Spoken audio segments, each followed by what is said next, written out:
Halo semuanya, perkenalkan nama saya Rahmat Kristi Ardianto. NIM saya 054510432.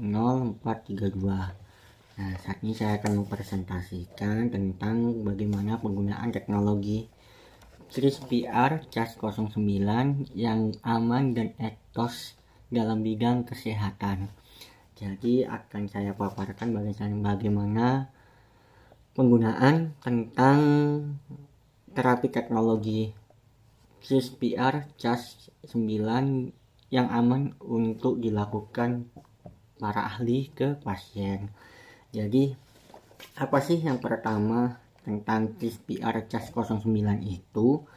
Nah, CRISPR Cas09 itu merupakan salah satu inovasi penting dalam bidang kesehatan yang khususnya di bidang bioteknologi.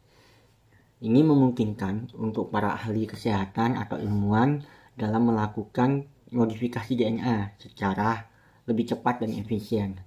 Fungsinya ketika memang nantinya di masa depan ada beberapa penyakit yang memang sulit untuk disembuhkan atau memang membutuhkan waktu yang lebih lama, dengan teknologi ini maka akan mudah untuk dilakukan dan lebih cepat gitu.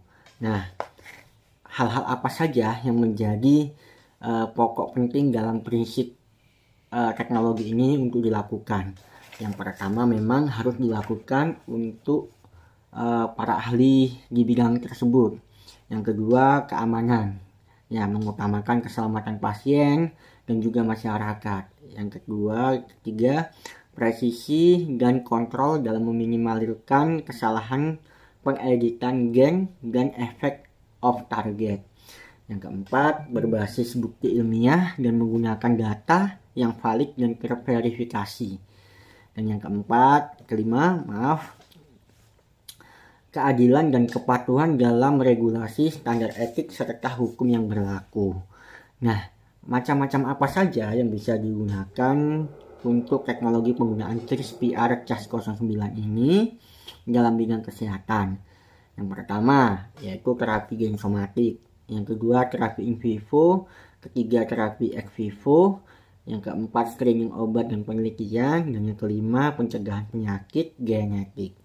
Nah, adapun etika yang harus diperhatikan dalam proses penggunaannya yaitu yang pertama aspek otonomi dan informed consent, dan yang kedua non maleficence atau tidak menimbulkan bahaya yang tidak diperlukan. Yang ketiga, memberikan manfaat yang lebih besar dan dibandingkan resikonya yang ditimbulkan. Yang kelima, keadilan akses teknologi yang tidak hanya dinikmati oleh kelompok tertentu, namun juga bisa dinikmati dan dirasakan oleh semua kalangan. Terus yang kelima, akuntabilitas sehingga peneliti dan institusi bertanggung jawab setiap tahap penelitian.